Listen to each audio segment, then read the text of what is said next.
ఒక్కసారి ఈ వీడియో చూడండి. నేను అదే చెప్తున్నా, ఆయనకు ఈయనకు తెలివితేటలు ఎక్కువైనాయి. వీళ్ళిద్దరికి బెల్ట్ ట్రీట్మెంట్ ఇస్తే గానీ దారిలో పడరు.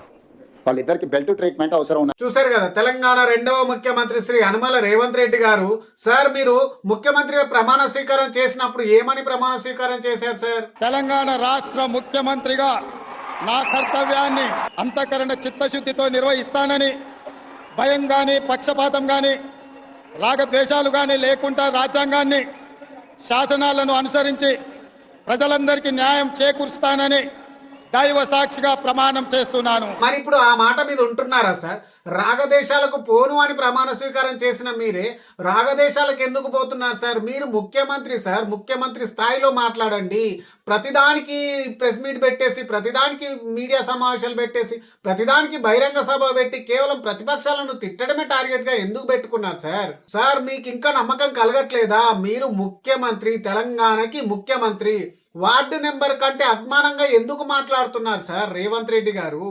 తెలంగాణకి ముఖ్యమంత్రి మీరు నమ్మినా నమ్మకపోయినా, జనాలు యాక్సెప్ట్ చేసినా చేయకపోయినా మీరు తెలంగాణకు ముఖ్యమంత్రి. ఇది 100% పక్కా.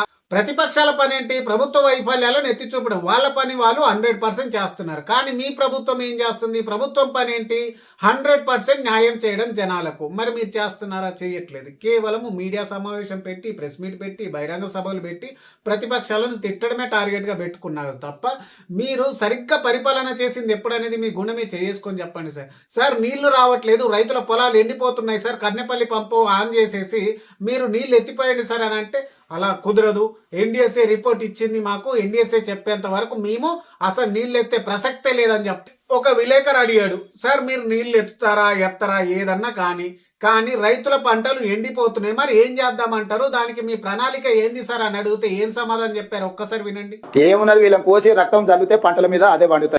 ఇదేనా సార్ ముఖ్యమంత్రి మాట్లాడే మాటలు? రేవంత్ రెడ్డి గారు, దయచేసి రైతులకు నీళ్లు ఇవ్వండి. మీరు ఎక్కడి నుంచైనా నీళ్లు తీసుకోరండి. అన్నారం నుంచి తీసుకొస్తారా, సుందీల నుంచి తీసుకొస్తారా, ఎల్లంపల్లి నుంచి తీసుకొస్తారా, మేడిగడ్డ నుంచి తీసుకొస్తారా, ఎక్కడి నుంచైనా నీళ్లు తీసుకురండి. మీరు అంటున్నారు కదా కన్నెపల్లి నుంచి ఎత్తితే సుందిల్లా, అన్నారం అన్ని కూలిపోతాయని చెప్తున్నారు కదా. కూలిపోవు అని చెప్పేసి ఎన్డీసీనే చెప్పింది.